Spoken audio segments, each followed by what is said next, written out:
தமிழ் திரையுலகின் இயக்குனர் இமயம் பாரதி ராஜாவின் உடலுக்கு திரையுலகினர் பலரும் தங்களது அஞ்சலியினை செலுத்தி வருகின்றனர்.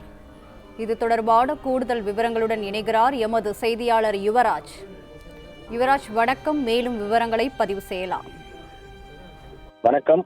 இயக்குனர் இமயம் பாரதி ராஜா வயது மூப்பு காரணமாக மருத்துவமனையில் தொடர்ந்து சிகிச்சை பெற்று வந்திருக்கக்கூடிய நிலையில் இன்று அதிகாலை சென்னை நீலாங்கரில் இருக்கக்கூடிய அவரது இல்லத்தில் காலமாகியிருக்கின்றார்.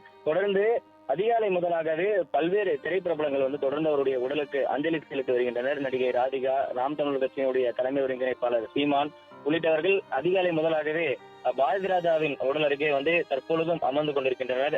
இசையமைப்பாளர் கங்கையமரன் உட்பட மூவருமே பாரதி ராஜாவினுடைய உடலின் அருகே அமைந்து கொண்டு அவங்களுடைய நினைவுகளை ஒரு முறை நினைவு கூர்ந்து பார்த்துக் கொண்டிருக்கின்றனர்.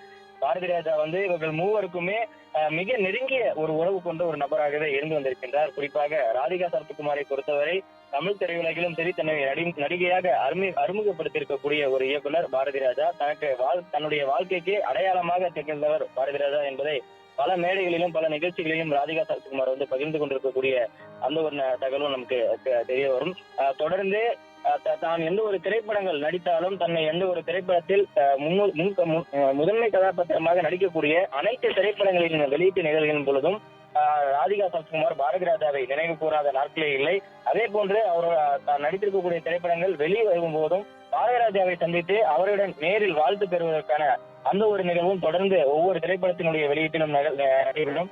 அதன் ஒரு காரணத்தினாலேயே தனக்கு வாழ்க்கை கொடுத்திருக்கக்கூடிய ஒரு குருவாகவும் ஒரு முன்னோடியாகவும் பாரதி ராஜா ராதிகா சரத்குமாருக்கு திகழ்கிறார்.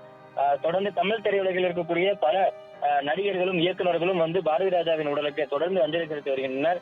பிளே ஸ்டோர் மற்றும் ஆப் ஸ்டோரில் இருந்து பாலிமர் செயலியை QR கோடு மூலம் பதிவிறக்கம் செய்யுங்கள். செய்திகளை உடனுக்குடன் பெறுங்கள்.